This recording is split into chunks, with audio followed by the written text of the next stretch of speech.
Soichiro Honda's life started in a humble village called Tenryu, Shizuoka, at the base of Mount Fuji in the year 1906. Soichiro's family was not well off, and his parents, Gehe Honda, and his wife had a tough time making ends meet. His dad worked as a blacksmith and fixed bikes on the side, while his mom was a weaver. Poverty was a harsh reality for Soichiro, and he lost 5 of his siblings to health issues during his childhood. But everything changed when he was 8 years old. One day, he was going about his usual routine. He heard a strange rumbling sound that caught his attention. Following the noise, he stumbled upon a magnificent piece of machinery with 4 wheels. It was the Ford Model T car. Soichiro was fascinated by this car and became obsessed with machines from that day on.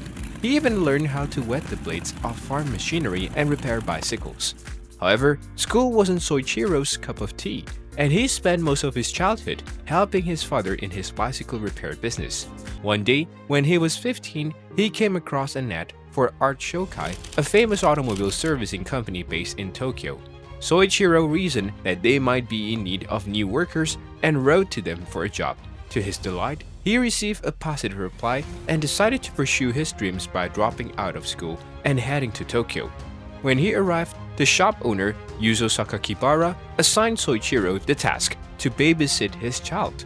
Although he didn't earn any money, he stuck around because he didn't want to return home as a failure. Eventually, Sakakibara saw Soichiro's potential and pulled him into his automobile business, where he started doing small, unimportant tasks.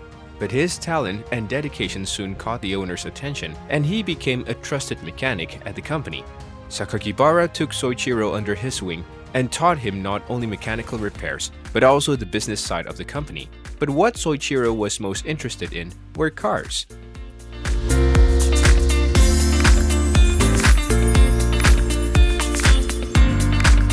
Soichiro Honda's passion for motorsports began in 1924 when he and Sakakibara's brother won the Japanese Motor Car Championship, driving a car they built themselves, the Art Daimler. They continued to innovate, building their second model, the Curtiss, with a second-hand engine from an American biplane and the chassis of another American car. But life had other plans for Soichiro when he was drafted for military service in 1926. Luckily, being colorblind excused him, and he returned to Art Shokai. When Yuzo Sakakibara decided to open a new branch in Hamamatsu, he entrusted the 21-year-old Soichiro to run it. Despite his youth and inexperience, Soichiro worked hard to gain the trust of customers in the first year. He struggled to make ends meet, living off the leftovers from other repair shops. But he refused to give up and used his vast knowledge and skills to expand his business. Over time, his one-man operation grew to employ 30 people. Soichiro's determination and hard work paid off, setting him on a path to greatness. Soichiro was known as a brilliant mechanic and a prodigious racing driver, and he stood out from his peers. In his shop, he built the Hamamatsu race car, which he managed to set a new speed record by driving it up to 120 kilometers per hour, a record that stood for 20 years in Japan. However, the dangers of racing were very real, and in June 1936, Honda was involved in a serious crash while racing the Hamamatsu in the suburbs of Tokyo, which almost cost him his life.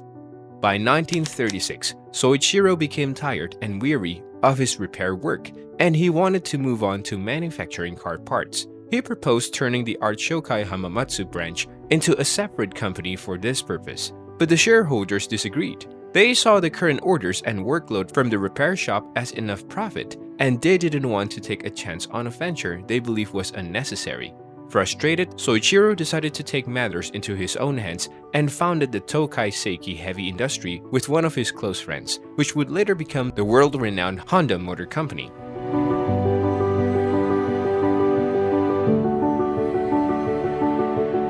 In 1941, as Japan joined the Pacific War, Soichiro's company was placed under the direct command and control of the Ministry of Munitions the following year. And to make matters worse, Toyota took over 45% of the company's equity, and Soichiro was downgraded from president to the position of senior managing director.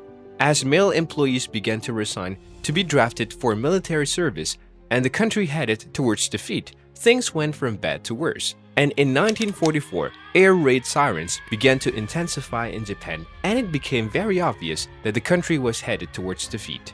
Hamamatsu was in great danger, and Soichiro's company was struck by a direct bomb blast, destroying the factory. The company suffered yet another misfortune in January 1945 when the Nankai earthquake shook the region and the Iwanta plant collapsed. By the time Japan surrendered in August 1945, Soichiro had nearly lost everything. But he was not one to give up so easily.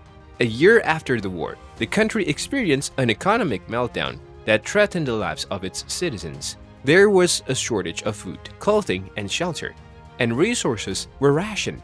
Soichiro couldn't even find enough gas to drive his car to the market and buy food for his family. It was then that he came across a generator engine that belonged to the Japanese Imperial Army, which was used during the war to power up a wireless radio. He was fascinated with the engine, and after figuring out how it worked, a bright idea came to him. What would happen if he attached this engine to a bicycle? Soichiro knew the country was in desperate need of cheap transportation, and in 1946, he used his old warehouse to establish the Honda Technical Research Institute for the sole purpose of figuring out a way to make motorbikes. There, he and a staff of 12 men followed through with his idea and successfully managed to put together a motorbike using some engines he found along with other spare parts. These new bicycles instantly became a hit, and orders began to come in from different parts of the country. Soon enough, Soichiro was running out of used engines, so he decided to design and develop one of his own. In 1947, he finished the Taipei engine, and for the very first time, the Honda name was written on the machine. Soichiro founded the Honda Motor Company in 1948 with the initial goal of building motorcycles to help get Japanese workers around. The only problem was that Soichiro needed more money to expand his production. So he wrote an open letter to all 18,000 bicycle shop owners in Japan, telling them that he had thought of a solution to get Japan moving again. Out of the 18,000 stores he wrote, he received positive responses from 3,000 of them, and they provided him with the money he needed to start making his first shipments. In 1958, Honda produced the Super Cup to the United States with a low sticker price of $295, which was only a quarter of what other American motorcycles cost. Thanks to the company's marketing and engineering skills, the Super Cup soon outsold both Triumph and Harley-Davidson in their respective home markets. Meanwhile, Soichiro expanded his motorcycle brand into the racing world, and whenever a benchmark was set by one of his competitors, Honda would strive to surpass it. This attitude took Honda from an awful finish at their first international race in 1954 to the manufacturer's team prize at the 1959 Isle of Man TT, the biggest motorcycle race in the world. By the 1960s, Honda had become the biggest motorcycle company in the world, but Soichiro always dreamt of entering the car-making industry.